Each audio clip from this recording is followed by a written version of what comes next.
story, and one that's oftentimes misused or misrepresented, I would say, and oftentimes it's used by people who know nothing of what they're speaking on. But we're going to go ahead and explore the story of Jezebel and Ahab. And notice how I put Jezebel's name first, because in this case I feel it's warranted. But now in this portion, we'll be discussing one of the most broadly used terms and analogies, but one that very few people have an understanding of. So of course, we're going to take a quick look at Jezebel and what it means to have that Jezebel spirit.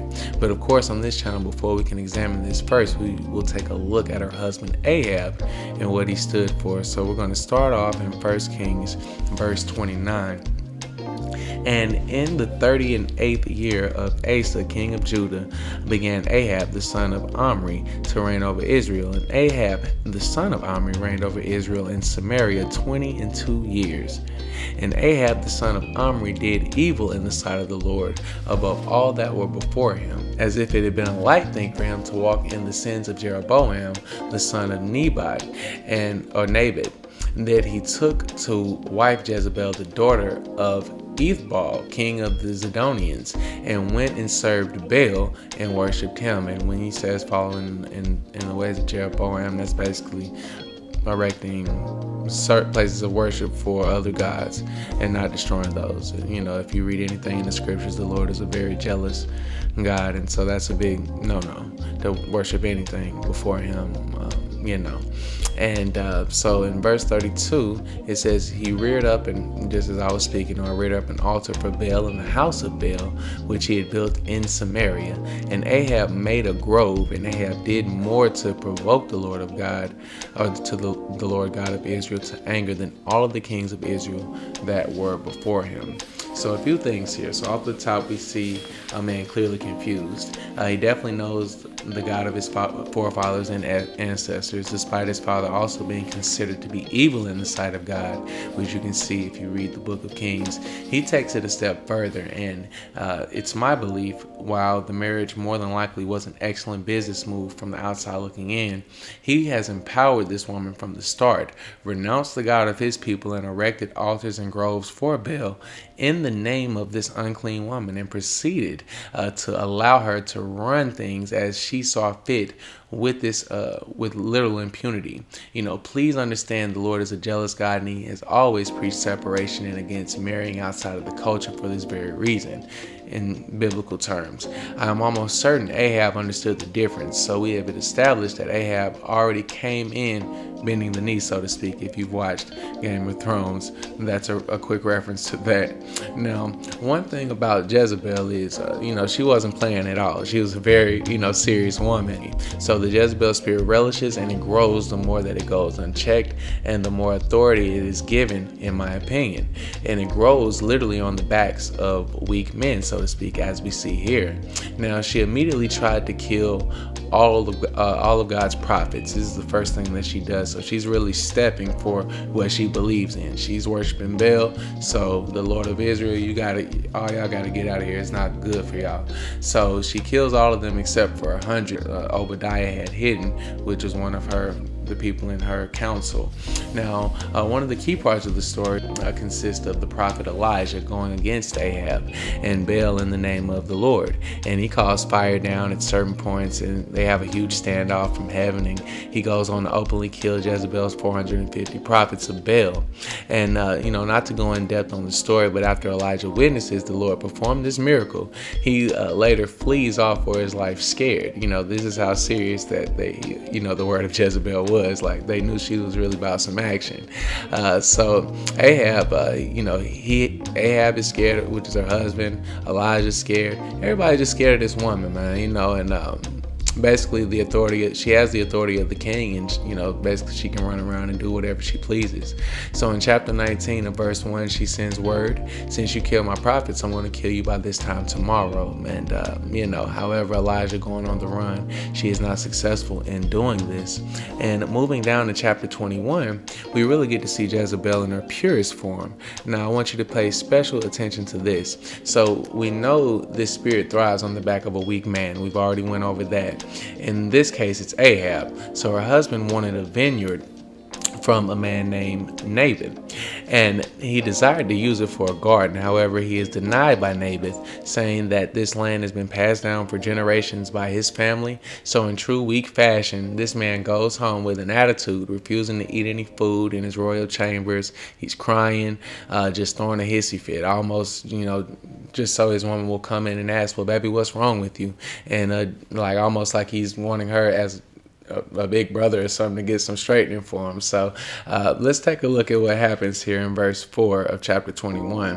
And it says that Ahab came into his house heavy and displeased because of the word which Naboth the Jezreelite had spoken to him. For he had said, I will not give thee the inheritance of my fathers. And he laid him down upon his bed and turned away his face and would eat no bread. But Jezebel his wife came unto him and said unto him, Why is thy spirit so sad that thou eatest no bread? So I almost like Jezebel in this sense. So she comes in, but it's only so that she can flex her authority. She comes in like she's used to solving this man's problems.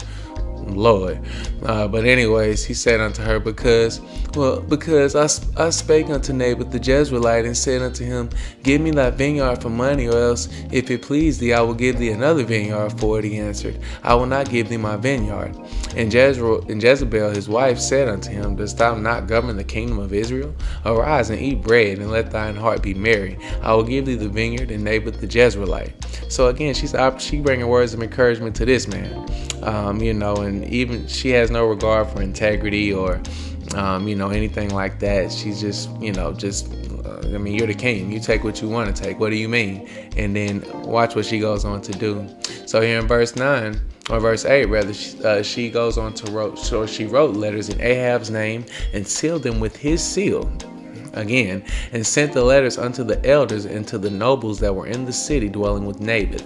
And she wrote the letters saying, Proclaim a fast and set Naboth on high amongst the people. So she sets an elaborate scheme up to actually set this man up. So let's go ahead and see. And so set the two men, the sons of Belial, before him to bear witness against him, saying, Thou didst blaspheme God and the king, and then carry him out and stone him, that he may die. And the men of this city, even the elders and the nobles who were the inhabitants in this city, did as Jezebel had sent unto them, and as it was written in the letters which she had sent unto them. They proclaimed a fast and set Naboth on high among the people. And there came in two men, children of Belial, and set before him, and the men of Belial witnessed against them, even against Naboth in the presence of the people, saying, Naboth did blaspheme God and the king. Then they carried him forth out of the city and stoned him with stones, that he died. Then they sent to Jezebel, saying, Naboth is stoned and is dead. So they basically confirmed. They went back and, we done carried your orders out. We done whacked them. And it came to pass when Jezebel heard that Naboth was stoned and was dead, that Jezebel said unto Ahab, Arise and go take possession of the vineyard of Naboth the Jezreelite, which he refused to give thee for money, for Naboth is not alive but dead. So basically she come in flexing her muscles. He's dead now. Go take your vineyard. And it came to pass when Ahab heard that Naboth was dead, Ahab rose up to go down to the vineyard of Naboth the Jezreelite to take possession of it. Now, did you see what took place here? Jezebel comes in and sees her weak husband and devises a plan to basically sabotage and assassinate this man, since he decided not to sell his land.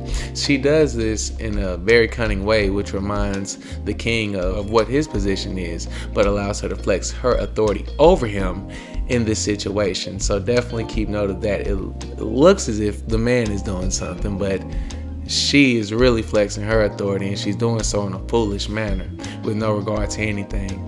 Now, later on in this chapter, God goes on to pass judgment. In verse 25, he receives judgment for this, but the Lord is merciful due to his repentant ways. So Ahab is repentant at this point, and notice what it says about Jezebel here in verse 25. Ahab did sell himself to work wickedness in the sight of the Lord, whom Jezebel his wife stirred up, or encouraged him to do every sort of evil. This is the Jezebel spirit in itself, to not only commandeer the situation, but in essence be the leader in the relationship. This, in my opinion, is no fault of her own, so to speak, because she can only do what this man allows her to do. This is simply the same behavior we saw in previous examples, manifested at a higher extent due to the fact that this behavior has been cultivated and groomed on the perfect grounds, which is that of a weak back man. So this behavior went unchecked and was almost appreciated by somebody who we can consider a buster, better known as Ahab. Now, she was free to operate with impunity under his name, or basically had a king's authority, and was able to devise any plan that she felt necessary, putting aside any wisdom or forward thinking concerning these decisions. And here we see the dangers of this in full effect.